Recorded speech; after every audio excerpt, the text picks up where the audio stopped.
Welcome to the AI Research Roundup. I'm Alex. Today we're looking at a paper from the Hugging Face trending list, published on November 3, 2025, just yesterday.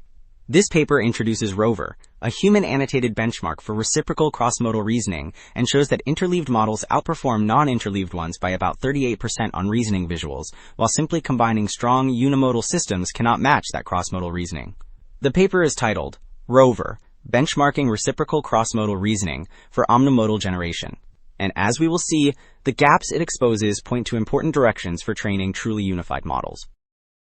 Alright, Figure 1 shows what reciprocal cross-modal reasoning means in practice. Models must use language to steer image generation and use images to strengthen text answers. Reciprocal cross-modal reasoning means one modality actively guides or verifies the other, so both the process and the output matter. The left wheel maps verbal constraints for image synthesis across domains. The center pipeline illustrates inputs, reasoning steps, and outputs. The right wheel outlines tasks that require visual intermediates for text answers. So Figure 1 showed the two directions of reciprocal cross-modal reasoning.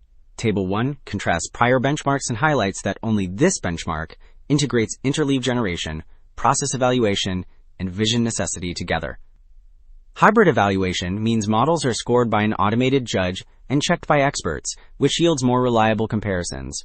The table also reports breadth, listing 23 reasoning types under a single unified setup. So, Figure 2 shows the taxonomy for ROVER-IG, which organizes verbally guided image generation. It spans 4 domains that appear as separate rows. The columns illustrate 7 reasoning subtasks, so models must translate text constraints into specific visual changes. The top row covers natural science examples with temporal and causal outcomes. The bottom band highlights logic and math, focusing on puzzle solving and geometry targets. Well, Figure 3 presents how visually augmented reasoning guides text answers. Visually augmented rationale means the model creates intermediate images that serve as explicit reasoning steps, which the judge can audit. The figure covers 3 scenarios. The top band illustrates world modeling with agent or physics-driven state changes. The middle band shows logic and math aids like geometry and mazes. And the bottom band targets visual perception with multi-view reasoning and jigsaw completion. So Table 2 summarizes how verbally guided image generation performs across domains. It shows closed-source unified models leading on reasoning process, alignment, and the final reasoning visual scores, which yields higher quality images.